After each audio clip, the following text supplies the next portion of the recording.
নমস্কাৰ প্ৰিয় দৰ্শক, স্বাগতম জনাইছোঁ জনমতলৈ। দিনটোৰ গুৰুত্বপূৰ্ণ খবৰসমূহ আৰম্ভ কৰিবলৈ ওলাইছোঁ। প্ৰথমটো খবৰ হৈছে দেশজুৰি ৭৯তম স্বাধীনতা দিৱস উদযাপনৰ প্ৰস্তুতি। সমাগত স্বাধীনতা দিৱস ৭৯তম স্বাধীনতা দিৱস উদযাপনৰ প্ৰস্তুতি বৰ্তমান তুংগত উঠিছে।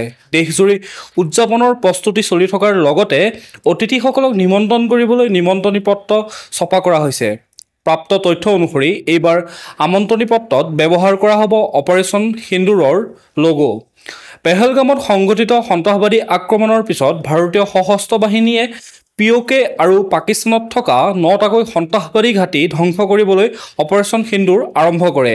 ইয়াৰ পিছত পাকিস্তানী সেনা আৰু বায়ুসেনাই ভাৰতীয় সামৰিক আৰু অসামৰিক ঘাটিসমূহক লক্ষ্য কৰি লোৱাৰ চেষ্টা কৰে, যিটো ভাৰতীয় বায়ু প্ৰতিৰক্ষা ব্যৱস্থাই বিফল কৰে।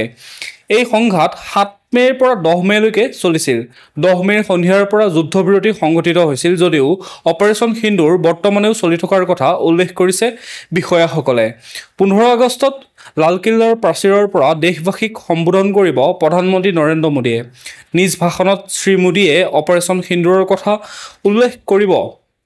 লগতে প্ৰধানমন্ত্ৰীৰ ভাষণৰ বাবেও দেশবাসীৰ পৰা পৰামৰ্শ বিচাৰি বিজেপিয়ে ভাষণত গুৰুত্বপূৰ্ণ পৰামৰ্শ সন্নিৱিষ্ট কৰা হ'ব বুলি উল্লেখ কৰিছে।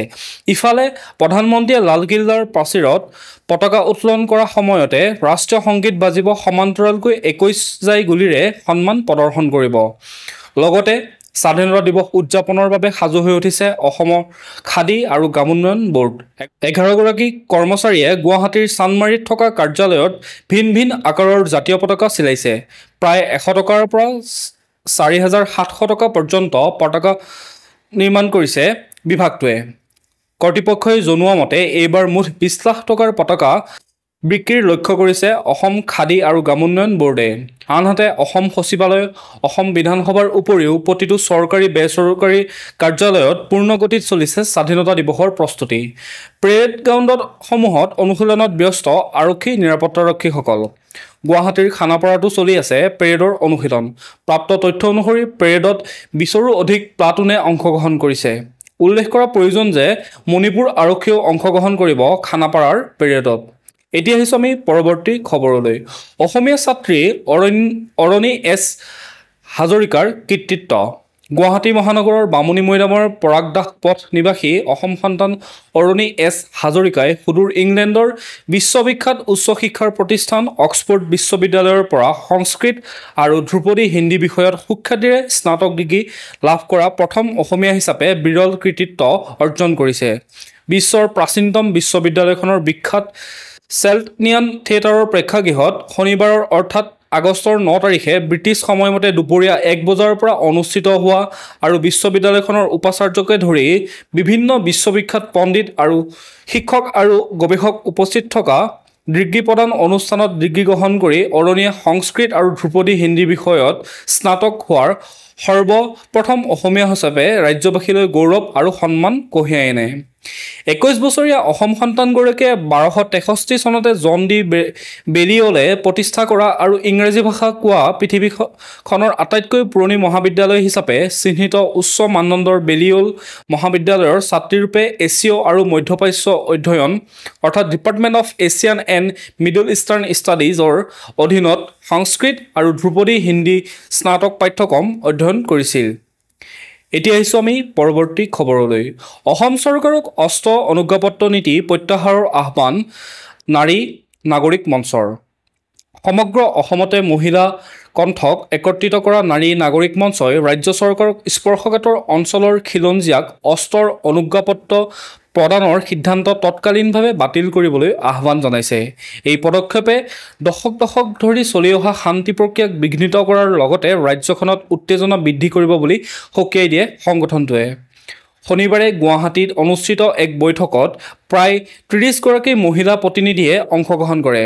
তেওঁলোকে সৰ্বসন্মতিক্ৰমে শীৰ্ষ সাংবিধানিক কৰ্তৃপক্ষক ইয়াৰ বিৰুদ্ধে এখন স্মাৰক পত্ৰ দাখিলৰ সিদ্ধান্ত গ্ৰহণ কৰে। লগতে ৰাজ্য চৰকাৰে ২৮ মে'ৰ কেবিনেটত লোৱা অস্ত্ৰৰ অনুজ্ঞাপত্ৰৰ সিদ্ধান্তৰ বিৰুদ্ধে সামাজিক মাধ্যমত জনমত গঠন কৰিবলৈ সিদ্ধান্ত লয়।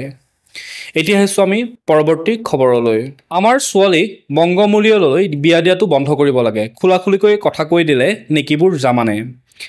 ইছলাম ধৰ্মৰ মানুহ সন্দেহযুক্ত বাংলাদেশীৰ সমৰ্থক নহয় চৰকাৰে লোকপিয়ল কৰাৰ প্ৰতিশ্ৰুতি ৰক্ষা নকৰাৰ অভিযোগ শেহতীয়াভাৱে ৰাজ্যৰ বিভিন্ন প্ৰান্তত সৃষ্টি হোৱা উত্তেজনাময় পৰিৱেশ প্ৰশমিত কৰিবলৈ আহ্বান জনাইছে জ্যেষ্ঠ অধিবক্তা নেকিবুৰ জামানে বিশেষকৈ খিলঞ্জীয়া মুছলমানসকলক এই উত্তেজনাময় পৰিৱেশৰ পৰা নিজক বিৰত ৰাখিবলৈ মুকলিকৈ আহ্বান জনালে জ্যেষ্ঠ অধিবক্তাগৰাকীয়ে শনিবাৰে শিৱসাগৰত জ্যেষ্ঠ অধিবক্তাগৰাকীয়ে এক সংবাদমেল সম্বোধন কৰি বহুকেইটা বিষয় উত্থাপন কৰে বৰ্তমানৰ পৰিৱেশৰ পৰা খিলঞ্জীয়া মুছলমানসকলক আঁতৰি থাকিবলৈ আহ্বান জনাই কয় বৃহত্তৰ অসমীয়া জাতি গঠনৰ লগত জড়িত থকা আমাৰ জনগোষ্ঠীয় ব্যক্তিসকলে এই পৰিৱেশত যাতে কাকো কোনো প্ৰশ্ৰয় নিদিয়ে এই কথাখিনি ক'বলৈ আহিছোঁ কালি শিৱসাগৰত অনুষ্ঠিত নাগৰিক সভাৰ যোগাত্মক ভূমিকাক পূৰ্ণ সমৰ্থন জনাই যিটো বাৰ্তা ইতিমধ্যে অসমৰ বিভিন্ন ঠাইলৈ গৈছে ই শক্তিশালীভাৱে প্ৰতিষ্ঠা হ'বলৈ গৈ আছে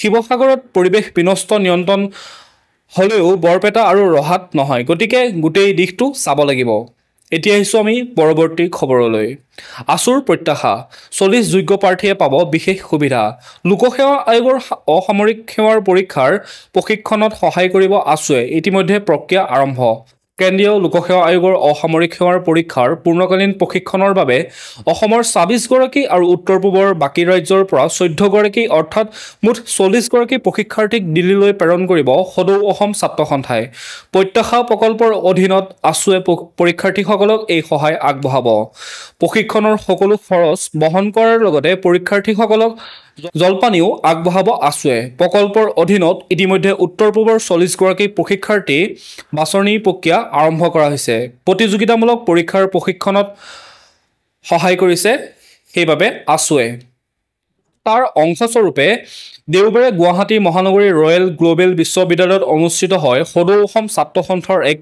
বাছনি পৰীক্ষা এই পৰীক্ষাত ৩০০তকৈ অধিক আবেদনকাৰী অৱতীৰ্ণ হয় তাৰে ৪০ গৰাকী পৰীক্ষাৰ্থীক দিল্লীত প্ৰশিক্ষণ প্ৰদান কৰিবলৈ পঠিওৱা হ'ব এই সন্দৰ্ভত সদৌ অসম ছাত্ৰ সন্থাৰ সভাপতি উৎপল শৰ্মাই কয় যে সদৌ অসম ছাত্ৰ সন্থাই এই বৰ্ষৰ পৰা অসমত প্ৰতিযোগিতামূলক পৰীক্ষাত অধিক পৰীক্ষাৰ্থী অৱতীৰ্ণ হ'বলৈ এক পৰিৱেশ গঢ়িবলৈ আৰু অসমৰ পৰা এচাম দক্ষ প্ৰশাসনিক বিষয়া সৃষ্টি কৰিবলৈ প্ৰত্যাশা শীৰ্ষক এক প্ৰকল্প হাতত লৈছোঁ এতিয়াৰ পৰা প্ৰতি বছৰে আমি অসমৰ পৰা ২৬ জন শিক্ষাৰ্থী আৰু উত্তৰ পূৰ্বাঞ্চলৰ আন ৭ ৰাজ্যৰ পৰা দুজনকৈ মুঠ ৪০ জন শিক্ষাৰ্থীক প্ৰতি বছৰে কেন্দ্ৰীয় লোকসেৱা আয়োগৰ অসামৰিক পৰীক্ষাৰ প্ৰশিক্ষণ ল'বলৈ দিল্লীলৈ প্ৰেৰণ কৰাৰ সিদ্ধান্ত লৈছোঁ এই বৰ্ষৰ বাবে আমি নেক্সট IAS নামৰ প্ৰতিষ্ঠানৰ সৈতে যোগাযোগ কৰিছোঁ তেওঁলোকৰ তত্ত্বাৱধানত এই ছাত্ৰ ছাত্ৰীসকলৰ প্ৰশিক্ষণ গ্ৰহণ কৰা হ'ব এতিয়া আহিছোঁ আমি পৰৱৰ্তী খবৰলৈ অসমতো ছাৰ দিছপুৰৰ পৰা জাৰি হ'ল নিৰ্দেশ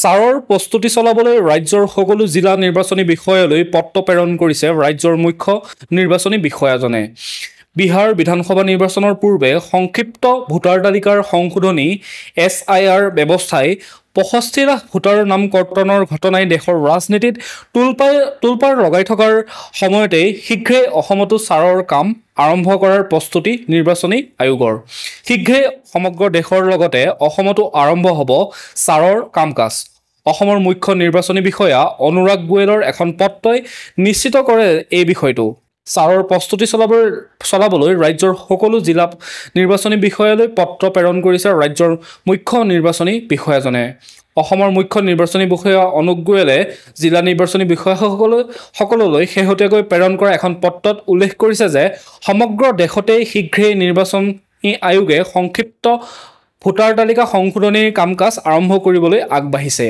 ভাৰতীয় নিৰ্বাচনী আয়োগ ইলেকশ্যন কমিশ্যন অফ ইণ্ডিয়াই আগন্তুক ১৫ পৰা ২০ দিনৰ ভিতৰত এই সম্পৰ্কীয় সময়সূচী ঘোষণা কৰাৰ সম্ভাৱনা আছে এই পৰিপ্ৰেক্ষিতত অসমৰ মুখ্য নিৰ্বাচনী বিষয়াই সকলো জিলা নিৰ্বাচনী বিষয়াক কেতবোৰ পদক্ষেপ তৎকালীনভাৱে গ্ৰহণ কৰিবলৈ CEO/MIS/2/2/Vol/2/56 নম্বৰৰ পত্ৰৰ দ্বাৰা নিৰ্দেশ জাৰি কৰা হৈছে এই পদক্ষেপসমূহৰ জৰিয়তে নিৰ্বাচনী প্ৰক্ৰিয়া সুকলমে সম্পন্ন কৰাৰ লক্ষ্য নিৰ্ধাৰণ কৰা হৈছে এতিয়া আহিছোঁ আমি পৰৱৰ্তী খবৰলৈ নিশাৰ মাতাল মহানগৰী আৰু নাৰী দেহৰ ৰমৰমীয়া ব্যৱসায় পুনৰ আৰক্ষীৰ জালত নাৰী দেহ ব্যৱসায়ী চক্ৰ জয়ানগৰৰ পিছত এইবাৰ গণেশগুৰিৰ ইউনিচেক্স চেলুনত অভিসাৰৰ কাহিনী অভিজাত্যৰ মহানগৰীত নাৰী দেহৰ ৰমৰমীয়া বেহা মহানগৰীৰ জয়ানগৰৰ গেষ্ট হাউচ বাপ্তি হাজৰিকাৰ নেতৃত্বত 10গৰাকী যুৱতীৰ সৈতে চলোৱা দেশ ব্যৱসায়ৰ এটা কল ৰেকৰ্ডিং সামাজিক মাধ্যমত প্ৰচাৰ হোৱাৰ পিছতেই নাৰী দেহৰ বেহাৰ ভয়ংকৰ ছবিখন পোহৰলৈ আহিছে এই ঘটনাক লৈ চলি থকা চৰ্চাৰ মাজতেই মহানগৰীৰ মাজমজিয়াত আৰক্ষীয়ে উৎখাত কৰিলে আন এটা নাৰী দেহ ব্যৱসায়ৰ ঘাটি গুৱাহাটী মহানগৰীৰ গেষ্ট হাউচ হোটেলত নাৰী দেহৰ বেহাৰ ঘটনাৰ প্ৰতিক্ৰিয়া মাৰ নাযাওঁতেই এইবাৰ গণেশগুৰিৰ এখন ইউনিচেক্স চেলুনত নাৰী দেহ ব্যৱসায় চলাই মহিলাসহ আৰক্ষীৰ জালত পৰিল তিনি ব্যৱসায়ী গণেশগুৰিৰ লুকছো নামৰ চেলুনখনত শনিবাৰে নিশা দিছপুৰ থানাৰ আৰক্ষীয়ে অভিযান চলাই দুজন পুৰুষ আৰু এগৰাকী মহিলাক গ্ৰেপ্তাৰ কৰে গ্ৰেপ্তাৰ হৈছে চেলুনখনৰ কেয়াৰটেকাৰ বামুণী মৈদামৰ এগৰাকী মহিলাৰ লগতে পল্টন বজাৰ বিক্ৰম ঠাকুৰ আৰু ৰঙিয়াৰ শামছুল হক এতিয়া আহিছোঁ আমি পৰৱৰ্তী খবৰলৈ সদৌ অসম সূত্ৰধৰ ছাত্ৰ সন্থাৰ 82 সংখ্যক কেন্দ্ৰীয় অধিৱেশনত মন্ত্ৰী পীযুষ হাজৰিকা বৃহত্তৰ অসমীয়া জাতি গঠনত গুৰুত্বপূৰ্ণ ভূমিকা পালন কৰি অহা সূত্ৰধৰসকলৰ ছাত্ৰ সংগঠন সদৌ অসম সূত্ৰধৰ ছাত্ৰ সন্থাৰ বিজনীত অনুষ্ঠিত 82 সংখ্যক কেন্দ্ৰীয় অধিৱেশনত দেওবাৰে অংশগ্ৰহণ কৰে সামাজিক ন্যায় আৰু সবলীকৰণ বিভাগৰ মন্ত্ৰী পীযুষ হাজৰিকাই জনগোষ্ঠীটোৰ উত্তৰণৰ বাবে যথেষ্ট সক্ৰিয়ভাৱে কাম কৰি থকা সদৌ অসম সূত্ৰধৰ ছাত্ৰ সন্থা আৰু বিটিআৰ সূত্ৰধৰ ছাত্ৰ সন্থাৰ উদ্যোগত তথা চিৰাং জিলাৰ সূত্ৰধৰ ছাত্ৰ সন্থা সমিতিৰ সহযোগত বিজনীত অনুষ্ঠিত কাৰ্যসূচীত অংশ লৈ মন্ত্ৰী পীযুষ হাজৰিকাই সন্থাক জনগোষ্ঠীটোৰ শৈক্ষিক দিশত গুৰুত্ব দিবলৈ আহ্বান জনায় এতিয়া আহিছোঁ আমি পৰৱৰ্তী খবৰলৈ ওদালগুৰিত ইউপিপিএলৰ সম্প্ৰীতিৰ পদযাত্ৰা ওদালগুৰি জিলাৰ ইউপিপিএলৰ উদ্যোগত আজি ওদালগুৰি চহৰত উলিওৱা হ'ব এক বিশাল সম্প্ৰীতিৰ পদযাত্ৰা ওদালগুৰি নলবাৰী খেলপথাৰৰ পৰা আৰম্ভ হোৱা এই সমদলত চহৰখনৰ মাজেৰে শ্বহীদ বেদী হৈ ওদালগুৰি গুলমা গাঁও হাইস্কুল খেলপথাৰত সামৰণি পৰে সমদলটো উদ্বোধন কৰি বিটিআৰৰ মুখ্য কাৰ্যবাহী সদস্য প্ৰমোদ বৰুৱাই কয় যে বড়োলেণ্ডত আজি শান্তি আহিছে স্বাধীনতাৰ প্ৰায় ৭৫ বছৰৰ পিছত বড়োলেণ্ডলৈ শান্তি আহিছে অঞ্চলটোৰ ৰাইজে শান্তিৰে বসবাস কৰিবলৈ লৈছে এই শান্তি আমি চিৰযুগমীয়া কৰি ৰাখিব লাগিব আমাৰ ইউপিপিএল চৰকাৰখনে সমাজৰ প্ৰতিটো শ্ৰেণীৰ লোকৰ বাবে কাম কৰিছে আৰু আগন্তুক দিনতো কাম কৰি যাব বুলি উল্লেখ কৰে ইফালে সাংবাদিকৰ সন্মুখত মন্তব্য কৰি বৰুৱে কয় যে আমি ইউপিপিএলে শান্তি সম্প্ৰীতি আৰু ঐক্যতাৰ এটা যাত্ৰা আৰম্ভ কৰিছোঁ এতিয়া আহিছোঁ আমি পৰৱৰ্তী খবৰলৈ আসাম ৰাইফলছৰ শিবিৰত উগ্ৰপন্থীৰ আক্ৰমণ আলফা NSCNক সন্দেহ অৰুণাচল প্ৰদেশৰ ত্ৰিৰাপ জিলাৰ খুনচাৰ সমীপৰ লাজুত অৱস্থিত আসাম ৰাইফলছৰ এটা শিবিৰত আজি পুৱা প্ৰায় 4 বজাত উগ্ৰপন্থী সংগঠনে স্বয়ংক্ৰিয় অস্ত্ৰ-শস্ত্ৰৰে আক্ৰমণ কৰা ঘটনাই তীব্ৰ চাঞ্চল্যৰ সৃষ্টি কৰিছে পৰিধানযোগ্য যে কিছুদিন আগতে ম্যানমাৰৰ আলফা শিবিৰত ৰহস্যজনক আক্ৰমণকাণ্ড সংঘটিত হোৱাৰ পিছত সমাগত স্বাধীনতা দিৱসৰ উত্তৰ পূৰ্বাঞ্চলৰ ৰক্তাক্ত হ'ব বুলি চোৱাংচোৱাৰ তথ্য থকাৰ সময়তে লাজুৰ সমীপৰ নংলু বস্তিত থকা আসাম ৰাইফলছৰ এই শিবিৰটোত সন্দেহযুক্ত আলফা আৰু NSCNে উগ্ৰপন্থীয়ে যুটীয়াভাৱে আক্ৰমণ চলায় মন কৰিবলগীয়া যে একেবাৰে ভাৰত ম্যানমাৰ সীমান্তত অৱস্থিত এই শিবিৰটো পুৱা 4 বজাতে উগ্ৰপন্থী সংগঠন দুটাই এই ভয়াৱহ আক্ৰমণ চলাই যদিও স্বাধীনতা দিৱসৰ প্ৰাকক্ষণত চোৰাংচোৱাৰ তথ্যৰ ভিত্তিত নিৰাপত্তা বাহিনী সষ্টম হৈ থকাত তেওঁলোকেও কিছু সময়ৰ ভিতৰতে পৰিস্থিতি সম্ভালি লৈ আক্ৰমণৰ প্ৰত্যুত্তৰ দিবলৈ সক্ষম হোৱাত অৱশেষত আক্ৰমণকাৰী উগ্ৰপন্থী কেইজন পলায়ন কৰিবলৈ বাধ্য হয় আনহাতে এই আক্ৰমণৰ সময়ত নিৰাপত্তা বাহিনীয়ে ড্ৰোন ব্যৱহাৰ কৰি পৰিস্থিতি নিৰীক্ষণ কৰাত কেইবাজনো উগ্ৰপন্থী ম্যানমাৰৰ দিশে পলায়ন কৰাত এই আক্ৰমণটো ম্যানমাৰৰ পৰা সংঘটিত হৈছে বুলি সন্দেহ কৰা হৈছে অৱশ্যে উগ্ৰপন্থীৰ এই আক্ৰমণত নিৰাপত্তা বাহিনীৰ কোনো লোক হতাহত হোৱাৰ তথ্য বাতৰি প্ৰেৰণ কৰা সময়লৈকে লাভ কৰা হোৱা নাই ইতিমধ্যে নিৰাপত্তা বাহিনীয়ে সমগ্ৰ অঞ্চলটো বেৰি লৈ উগ্ৰপন্থীৰ বিৰুদ্ধে অনুসন্ধান অব্যাহত ৰাখিছে এতিয়া আহিছোঁ পৰৱৰ্তী খবৰলৈ উৰিয়ামঘাটত পুনৰুদ্ধাৰ কৰা ভূমিত 15,000 উৰিয়াম গছৰ ৰোপণ ৰেংমা সংৰক্ষিত বনাঞ্চলৰ পুনৰুদ্ধাৰ কৰা অঞ্চলসমূহত প্ৰাকৃতিক সেউজীয়া আৱৰণলৈ ঘূৰাই অনাৰ এক বৃহৎ পদক্ষেপ হিচাপে আজি উৰিয়ামঘাটৰ সোণাৰী বিলত বৃহৎ পৰিসৰৰ বৃক্ষৰোপণ অভিযান আৰম্ভ কৰা হয় 30 জুলাইৰ পৰা চলি থকা সফল উচ্ছেদ অভিযানৰ পিছতে এই পদক্ষেপ গ্ৰহণ কৰিছে বন বিভাগে য'ত সংৰক্ষিত বনাঞ্চলৰ প্ৰায় 10,000 বিঘা ভূমিত বিস্তৃত প্ৰায় 4,000 অবৈধ গৃহ উচ্ছেদ কৰা হৈছে সোণাৰী বিলৰ পৰা আৰম্ভ হোৱা এই বৃক্ষৰোপণ কাৰ্যসূচী অন্যান্য পুনৰুদ্ধাৰ কৰা স্থানসমূহলৈ সম্প্ৰসাৰিত হ'ব, যাৰ লক্ষ্য হ'ব বন পৰিৱেশ তন্ত্ৰক সজীৱ কৰি তোলা আৰু ভূমি দীৰ্ঘম্যাদী সুৰক্ষা নিশ্চিত কৰা। অনুষ্ঠানত বিশেষ মুখ্য সচিব MK যাদৱ, গোলাঘাট জিলাৰ জিলা আয়ুক্ত, গোলাঘাটৰ জ্যেষ্ঠ আৰক্ষী অধীক্ষক, অতিৰিক্ত প্ৰধান মুখ্য বন সংৰক্ষক, অসম DIG, CRPF আৰু অসম বন বিভাগ, গোলাঘাট জিলা প্ৰশাসন, অসম আৰক্ষী আৰু CRPFৰ উচ্চপদস্থ বিষয়াৰ লগতে স্থানীয় জনগোষ্ঠীৰ লোকসকল উপস্থিত থাকে। এইবাৰ আহিছোঁ পৰৱৰ্তী খবৰলৈ। কৰ্মক্ষেত্ৰত মহিলাৰ শোষণৰ প্ৰতি শূন্য সহনশীল অভিযান আৰম্ভ অশ্বিনী কুমাৰৰ। অসম চৰকাৰৰ তথ্য প্ৰযুক্তি, বৈদ্যুতিন আৰু যোগাযোগ বিভাগৰ সঞ্চালক IAS অশ্বিনী কুমাৰে মহিলাৰ সুৰক্ষাৰ বাবে এক নতুন পদক্ষেপ হাতত লৈছে। মহিলা শোষণৰ বিৰোধিতাৰে শূন্য সহনশীলতা নীতি গ্ৰহণ কৰা এখন কৰ্মক্ষেত্ৰৰ প্ৰসাৰৰ বাবে এক অভিযান আৰম্ভ কৰাৰ কথা প্ৰকাশ কৰে অশ্বিনী কুমাৰে। এনে পদক্ষেপৰ ফলত কৰ্মক্ষেত্ৰত প্ৰতিগৰাকী মহিলাই নিসংকোচে মাত মতাৰ লগতে নিৰাপদ, মূল্যৱান আৰু আত্মবিশ্বাসী অনুভৱ কৰিব। ভাতৃ-ভগ্নী সম্বন্ধৰ পৰা প্ৰেৰণাৰ লৈ প্ৰতিগৰাকী মহিলাই প্ৰতি দায়বদ্ধতা প্ৰকাশ কৰি এই অভিযানৰ কথা উল্লেখ কৰে IAS কুমাৰে। এতিয়া আহিছোঁ ৰাষ্ট্ৰীয় গুৰুত্বপূৰ্ণ খবৰসমূহলৈ। 14 বছৰৰ পাছত 26 ডিগ্ৰী চেলছিয়াছ স্পৰ্শ কৰিলে দিল্লীৰ তাপমাত্ৰাই। ভাৰতীয় বতৰ বিজ্ঞান বিভাগৰ তথ্য অনুসৰি শনিবাৰে দিল্লীৰ সৰ্বোচ্চ তাপমাত্ৰা 26.4 ডিগ্ৰী চেলছিয়াছ হয়। ইয়াৰ পূৰ্বে 1976 চনৰ 9 আগষ্টত দিল্লীৰ সৰ্বনিম্ন উষ্ণতা 25.3 ডিগ্ৰী চেলছিয়াছ আছিল। লক্ষণীয় যে দিল্লীৰ তাপমাত্ৰা স্বাভাৱিকতকৈ 7.8 ডিগ্ৰী ধাৱমান হৈ 26.4 ডিগ্ৰী চেলছিয়াছত উপনীত হয়। 2011 চনৰ পৰা উপলব্ধ তথ্য অনুসৰি 2012 চনৰ আগষ্ট মাহৰ পূৰ্বে সৰ্বোচ্চ উষ্ণতা আছিল 27.9 ডিগ্ৰী চেলছিয়াছ। ৰাজধানী চহৰখনত শুকুৰবাৰে নিশাৰ পৰা অবিৰতভাৱে বৰষুণ দি থকাৰ ফলত বিভিন্ন স্থানত কৃত্ৰিম বানপানীৰ সৃষ্টি হৈছিল। বহু আৱাসিক অঞ্চলত পুখুৰীত পৰিণত হৈছিল। ৰাজপথত পানী জমা হোৱা, গছ সৰি পৰা আৰু গাঁতৰ বাবে যাতায়াতৰ ক্ষেত্ৰত যথেষ্ট অসুবিধাৰ সন্মুখীন হ'বলগীয়া হৈছিল। এতিয়া আহিছোঁ আমি পৰৱৰ্তী খবৰলৈ। ভোট চুৰিৰ বিৰুদ্ধে যুঁজিবলৈ ৰাইজক আহ্বান, অনলাইন অভিযান আৰম্ভ ভাৰতীয় জাতীয় কংগ্ৰেছৰ। নিৰ্বাচন আয়োগৰ বিৰুদ্ধে ৰাহুল গান্ধীৰ ভোট চুৰিৰ অভিযোগৰ পিছতেই কংগ্ৰেছে আৰম্ভ কৰিলে বিশেষ অনলাইন অভিযান। কংগ্ৰেছ নেতা ৰাহুল গান্ধীয়ে নিৰ্বাচন আয়োগ আৰু বিজেপিক লক্ষ্য কৰি ভোট চুৰিৰ গুৰুত্বৰ অভিযোগ উত্থাপন কৰিছিল। তাৰ পিছতেই দেশৰ ৰাজনীতিত ব্যাপক প্ৰতিক্ৰিয়া আৰম্ভ হৈছিল। ৰাহুল গান্ধীৰ সেই অভিযোগক ৰাইজৰ মাজলৈ লৈ যোৱাৰ উদ্দেশ্যে এইবাৰ কংগ্ৰেছে আৰম্ভ কৰিছে অনলাইন অভিযান। বিৰোধী দলটোৱে আৰম্ভ কৰিছে ভোট চুৰি শীৰ্ষক এক ৱেব পৰ্টেল, যাৰ জৰিয়তে সাধাৰণ ৰাইজে নিৰ্বাচন আয়োগক প্ৰশ্ন কৰিব পাৰিব আৰু বিৰোধী দলপতি ডিজিটেল ভোটাৰ তালিকাৰ দাবীক সমৰ্থন কৰিব পাৰিব। পৰ্টেলটোত পোষ্ট কৰা এটা ভিডিঅ'ত ৰাহুল গান্ধীয়ে কৈছে যে এয়া হৈছে দেশদ্ৰোহ, এয়া হৈছে ৰাজদ্ৰোহ, সময় আহিব আমি আপোনাক ধৰিম, ৰক্ষা নপৰিব। এইটো গুৰুত্বপূৰ্ণ যে আমি ভোট চুৰি উদঙাই দিছোঁ। এক্সত পোষ্ট কৰা এটা ভিডিঅ'ত গান্ধীয়ে কৈছে যে ভোট চুৰি হৈছে এজন ব্যক্তি, এটা ভোটৰ মৌলিক গণতান্ত্ৰিক নীতিৰ ওপৰত আক্ৰমণ আৰু মুক্ত আৰু নিকা নিৰ্বাচনৰ বাবে স্বচ্ছ ভোটাৰ তালিকা অপৰিহাৰ্য। এতিয়া আহিছোঁ আমি পৰৱৰ্তী খবৰলৈ। আজি বিশ্ব সিংহ দিৱস। 5 বছৰত 32.2% বৃদ্ধি এছিয়াটিক সিংহৰ। ভাৰতত 891টালৈ বৃদ্ধি এছিয়াটিক সিংহ। 2015 চনত এই সংখ্যা আছিল 523টা।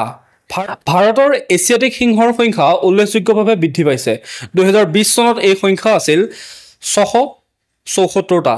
2025 চনত এই সংখ্যা 891টালৈ বৃদ্ধি হোৱাৰ তথ্য পোহৰলৈ আহিছে। এই তথ্য মতে 2020 চনৰ পৰা 2025 চনলৈকে 32.2% বৃদ্ধি হৈছে সিংহৰ সংখ্যা। দেওবাৰে 16 সংখ্যক সিংহৰ সংখ্যাৰ প্ৰতিবেদনত এই তথ্য প্ৰকাশ পাইছে। পূৰ্বৰ তুলনাত প্ৰাপ্তবয়স্ক মাইকী এছিয়াটিক সিংহৰ সংখ্যা 260ৰ পৰা 330টালৈ বৃদ্ধি পাইছে, অৰ্থাৎ 26.9%। এই প্ৰজাতিটোৰ প্ৰজনন সক্ষমতা বৃদ্ধি কৰিছে।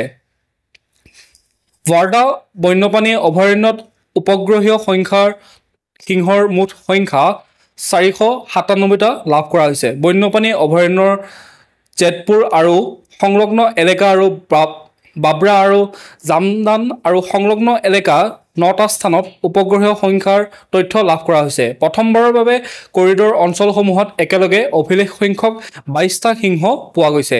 এই উপলক্ষে কেন্দ্ৰীয় পৰিৱেশ মন্ত্ৰী ভূপেন্দ্ৰ যাদৱে এক্সত পোষ্ট কৰিছে। তেওঁ লিখিছে যে ভাৰতৰ এছিয়াটিক সিংহৰ আৱাসস্থল হিচাপে গৰ্বিত। বিগত কেইবাবছৰত আমাৰ সিংহৰ সংখ্যা নিয়মীয়াভাৱে বৃদ্ধি পাইছে। 2015 চনত 523টা সিংহৰ পৰা 2025 চনত 991টালৈ সিংহৰ সংখ্যা বৃদ্ধি হৈছে। বিশ্ব সিংহ দিৱসত আমাৰ সিংহক ৰক্ষা কৰিবলৈ আৰু জীয়াই ৰাখিবলৈ সহায় কৰোঁ। সিংহৰ সংৰক্ষণৰ বাবে সঁচা প্ৰেমেৰে সকলো লোকক মোৰ শুভেচ্ছা জনাইছোঁ। এতিয়া আহিছোঁ পৰৱৰ্তী খবৰলৈ। 15 আগষ্টত ট্ৰাম্প পুটিনৰ বৈঠক, ভাৰতেও জনালে সমৰ্থন। ইউক্ৰেইনৰ যুদ্ধ সমাপ্তিৰ লক্ষ্যৰে আলাস্কাত বৈঠকত মিলিত হ'ব আমেৰিকা আৰু ৰাছিয়াৰ ৰাষ্ট্ৰপতিদ্বয়।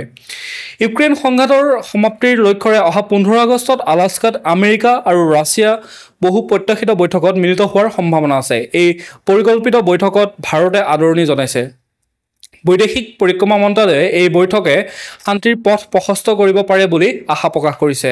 শনিবাৰে জাৰি কৰা এক বিবৃতিত বৈদেশিক পৰিক্ৰমা মন্ত্ৰালয়ৰ মুখপাত্ৰ ৰণধীৰ জয়ছোৱালে প্ৰধানমন্ত্ৰী নৰেন্দ্ৰ মোদীৰ স্থিতি পুনৰবাৰ উল্লেখ কৰি কয় যে এয়া যুদ্ধৰ যুগ নহয় আৰু সংকট আৰু সমাধানৰ দিশত কৰা প্ৰচেষ্টাক সমৰ্থন কৰিবলৈ ভাৰত সদায় সাজু বুলি তেওঁ জনায়। এতিয়া আহিছোঁ আন্তঃৰাষ্ট্ৰীয় খবৰলৈ। ট্ৰাম্প পুটিনৰ আলাস্কা শীৰ্ষ সন্মিলনলৈ জেলেন্সকিক আমন্ত্ৰণৰ কথা বিবেচনা কৰিছে হোৱাইট হাউছে। শুকুৰবাৰে আলাস্কাত ৰাছিয়াৰ ৰাষ্ট্ৰপতি ভ্লাদিমিৰ পুটিনক সাক্ষাৎ কৰি ইউক্ৰেইনত সম্ভাৱ্য যুদ্ধবিৰতিৰ বিষয়ে আলোচনা কৰিব আমেৰিকাৰ ৰাষ্ট্ৰপতি ডনাল্ড ট্ৰাম্পে। ইউক্ৰেইনৰ ৰাষ্ট্ৰপতি ভ্লাদিমিৰ জেলেন্সকিক আমেৰিকাৰ ৰাষ্ট্ৰপতি ডনাল্ড ট্ৰাম্প আৰু ৰাছিয়াৰ ৰাষ্ট্ৰপতি ভ্লাদিমিৰ পুটিনৰ মাজত আলাস্কাত অনুষ্ঠিত হোৱা শীৰ্ষ সন্মিলনলৈ আমন্ত্ৰণ জনোৱাৰ কথা চিন্তা কৰিছে হোৱাইট হাউছে। হোৱাইট হাউচৰ এজন বিষয়াই দ্য হিলৰ ভগ্নী নেটৱৰ্ক নিউজ নেশ্যনক জনায় যে এই কথা। দ্য হিলে প্ৰকাশ কৰা অনুসৰি জেলেন্সকিয়ে বৈঠকত অংশগ্ৰহণ কৰিব নে নকৰে সেয়া এতিয়াও স্পষ্ট হোৱা নাই, কাৰণ সবিশেষ এতিয়াও চূড়ান্ত হোৱা নাই। শুকুৰবাৰে ট্ৰাম্পে ঘোষণা কৰে যে অহা সপ্তাহত আলাস্কাত পুটিনৰ সৈতে সাক্ষাৎ কৰি ৰাছিয়া আৰু ইউক্ৰেইনৰ মাজত 3 বছৰতকৈ অধিক সময় ধৰি চলি থকা যুদ্ধৰ অন্ত পেলোৱাৰ বিষয়ে আলোচনা কৰিব। পূৰ্বে ক্ৰেমলিনৰ বিৰোধিতাৰ স্বত্বেও ৰাষ্ট্ৰপতিগৰাকীয়ে পূব ইউৰোপৰ দুয়োগৰাকী নেতাৰ সৈতে বৈঠক অনুষ্ঠিত কৰাটো নুই কৰা নাই বুলি দ্য হিলে প্ৰকাশ কৰিছে। শনিবাৰে হোৱাইট হাউচৰ এগৰাকী জ্যেষ্ঠ বিষয়াই কয় যে দুয়োজন নেতাৰ সৈতে ত্ৰিপাক্ষিক শীৰ্ষ সন্মিলনৰ বাবে ৰাষ্ট্ৰপতি সাজু। বৰ্তমান ৰাষ্ট্ৰপতি পুটিনে অনুৰোধ কৰা মতে হোৱাইট হাউচে ত্ৰিপাক্ষিক বৈঠকৰ পৰিকল্পনা কৰিছে। বুধবাৰে মস্কোত পুটিনৰ সৈতে ট্ৰাম্পৰ বিশেষ দূত ষ্টিভ উইটকফে সাক্ষাৎ কৰাৰ পিছতে এই সম্ভাৱ্য আমন্ত্ৰণ লাভ কৰিছে, যিখন এই বছৰ তেওঁলোকৰ 5খন শীৰ্ষ সন্মিলন। ৰাষ্ট্ৰপতিয়ে মস্কোত নতুন নিষেধাজ্ঞা আৰোপ কৰাৰ মাত্ৰ 2 দিন পূৰ্বে এই বৈঠক অনুষ্ঠিত হৈছিল। এতিয়া আহিছোঁ আমি পৰৱৰ্তী খবৰলৈ। ভাৰতীয় বিমানৰ বাবে আকাশমাৰ্গ বন্ধ কৰি 2 মাহৰ ভিতৰতে পাকিস্তানৰ লোকচান 1240 কোটি টকাৰ। ভাৰতে সিন্ধু জলসন্ধি স্থগিত ৰখাত প্ৰতিশোধত পাকিস্তানে ভাৰতৰ বাবে বন্ধ কৰিছিল আকাশী পথ। পিছে লোকচান হ'ল দেশখনৰে। যোৱা 22 এপ্ৰিলত জম্মু কাশ্মীৰৰ পহলগামত সংঘটিত সন্ত্ৰাসবাদী আক্ৰমণৰ পাছতেই ভাৰতে পাকিস্তানৰ বিৰুদ্ধে কঠোৰ স্থিতি গ্ৰহণ কৰিছিল।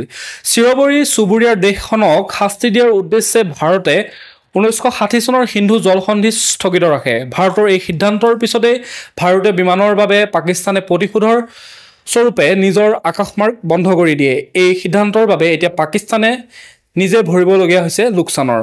ভাৰতীয় বিমানৰ বাবে পাকিস্তানে নিজৰ আকাশমাৰ্গ বন্ধ কৰাৰ সিদ্ধান্তৰ ফল কৰিবলগীয়া হোৱা বুলি প্ৰমাণিত হৈছে। এই বিষয়ে পাকিস্তানৰ ৰাষ্ট্ৰীয় সংসদতো আলোচনা কৰা হৈছে।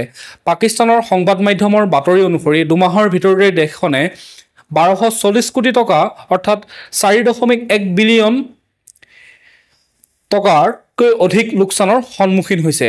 আজিৰ দিনটোৰ শীৰ্ষ বাতৰিসমূহ আছিল ইমানেই। ধন্যবাদ।